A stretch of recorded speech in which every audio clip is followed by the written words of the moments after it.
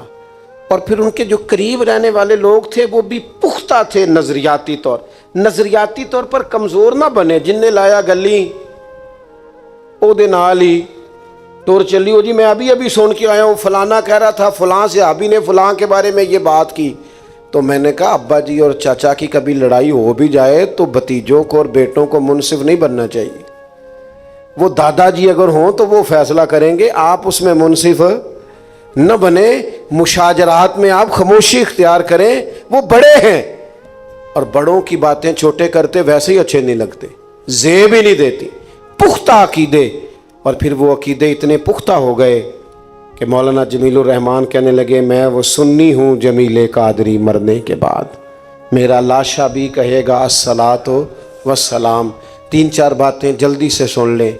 ایک تو عقیدہ توحید پر مضبوط ہو جائیں۔ فاضل بریلوی سے کسی نے کہا اللہ کے علاوہ کسی کو سجدہ کرنا، پتہ جواب کیا دیا انہوں نے؟ فرمانے لگے یہ ان کے لفظ پڑھ رہا ہوں، اللہ کے علاوہ کسی کو تعظیمی سجدہ کرنا۔ فرمایا حرام حرام اشد حرام، تعظیمی بھی یعنی خدا جان کے نہیں کر رہا، تعظیم حرام حرام۔ اور مجھے میری زندگی بیت گئی یہ بات بیان کرتے کہ اعلیٰ حضرت نے فرمایا کسی قبر پہ جاؤ تو 4 ہاتھ دور کھڑے رہ کے فاتحہ پڑھو۔ فرمایا اس کا طواف بالاتفاق حرام ہے، چومنے میں اختلاف ہے قبر کو، پر میں چومنے سے بھی منع کرتا ہوں۔ جس بندے نے اتنی احتیاط بتائی ہے اس پر الزام لگا دیا۔ جاہلوں کی باتوں کو آپ بنیاد بنائیں گے۔ میں نے گزشتہ جمعے میں کہا تھا داتا صاحب کے جو مزار پہ ہوتا ہے اس سے داتا صاحب کو نہ پہچانے، جو داتا صاحب کی کتاب میں لکھا ہے اس سے پہچانے داتا صاحب کیا تھے۔ مجدد صاحب رحمت اللہ تعالی علیہ کی کتاب بتائے گی مجدد صاحب کیا ہیں، شیخ عبدالحق محدث دہلوی کی کتاب بتائے گی ان کے نظریات کیا ہیں، اور حضرت بابا فرید الدین مسعود گنج شکر کے ملفوظات بتائیں گے ان کی نظریات اور زندگی کیا ہے۔ پڑھیے نا آپ میرے شیخ الاسلام کو، حضرت خواجہ قمر الدین سیالوی کو۔ آپ دیکھیں وہ جب ذکر کرتے ہیں حضرت فخر جہاں دہلوی کا، جب وہ ذکر کرتے ہیں اپنے مشائخ کا، کیا لوگ تھے، کیا رنگ تھا۔ میں نے کہا تھا جمعے میں، پھر بات دہراتا ہوں، میں نے کہا یہ تو سارے دین والے، معین الدین، پھر قطب الدین، پھر فرید الدین، پھر نظام الدین، پھر نصیر الدین، پھر قمر الدین، دین ہی دین، تو سارے دین والے لوگ۔ میرے عزیز پختہ رہیں اللہ کی توحید پر، حضور سے ٹوٹ کر پیار کریں۔ آپ جو مرضی آپ زندگی میں شعبہ رکھتے ہیں لیکن اصل میں حضور کے دروازے کے گدا ہیں، اس غلامی پر ناز کریں زندگی بھر، اور حقوق العباد کے معاملے میں آپ بڑے اپنے طبیعت میں حساس ہو جائیں، کوئی کمزوری نہ رکھیں، کسی بندے کے ساتھ کبھی کسی قسم کی زیادتی نہ کریں، معاملہ سخت ہے۔ اور جو فاضل بریلوی کا اصل پیغام ہے وہ یہ ہے کہ دین، مسلمان کتاب و سنت کی روشنی میں اپنے وقت کو گزارے۔ جو مسئلے ہم شادی کے بعد پوچھتے ہیں وہ شادی سے پہلے پوچھنے والے۔ یہ فتویٰ جو آپ بعد میں لے کے گئے نا کہ بیٹے نے 2 دفعہ یہ بول دیا ہے، اس نے 3 دفعہ یہ کہہ دیا ہے، یہ تو پہلے پوچھنے والا سوال تھا کہ نکاح اور طلاق کے مسئلے کیا ہیں۔ یہ اگر آپ پہلے پوچھتے، دیکھیں نا لوگ شیروانی کا آرڈر بھی مہینہ پہلے دیتے ہیں، فرنیچر بھی 4 مہینے پہلے احتیاطاً کہہ دیتے ہیں، اور معاذ اللہ میں نے یہ بھی سنا اپنے کانوں سے غلط تاریخ بتاتے ہیں اس کو شادی کہ ذرا پہلے دے دے، جھوٹ بولتے ہیں معاذ اللہ۔ آپ نے اتنا کچھ کرایا تو کیا اس نے فرنیچر سے اور شیروانی سے گھر اس کا بننا تھا؟ گھر تو میاں بیوی کا تب بننا تھا جب ایک دوسرے کے حقوق کا پتہ ہوتا۔ تو وہ حقوق کا تعین میرے عزیز کرنا زندگی میں ضروری ہے۔ ان باتوں پر خاص توجہ دیں۔ بچوں کو اگر طلاق کے مسئلے آتے ہوں نا، آپ یقین کریں انہیں پتہ ہو کہ 3 طلاقیں اکٹھی نہیں دینی چاہیے، یہ نہ دیں، گھر اجڑنے سے بچیں، لیکن مسئلے کا ہی نہیں پتہ۔ یہ شادی سے پہلے کسی مفتی کے پاس گئے نہیں، کوئی انہوں نے کورس ہی نہیں کیا، کوئی اس حوالے سے تعلیم ہی نہیں لی، نتیجہ کیا نکلتا ہے؟ گھر اجڑتے ہیں۔ تو ان ساری چیزوں کو سیکھیے، اس پر اپنے وقت کو لگائیے۔ اللہ کے حضور دعا ہے اللہ تعالی ہمیں اپنے بزرگوں کے نقوش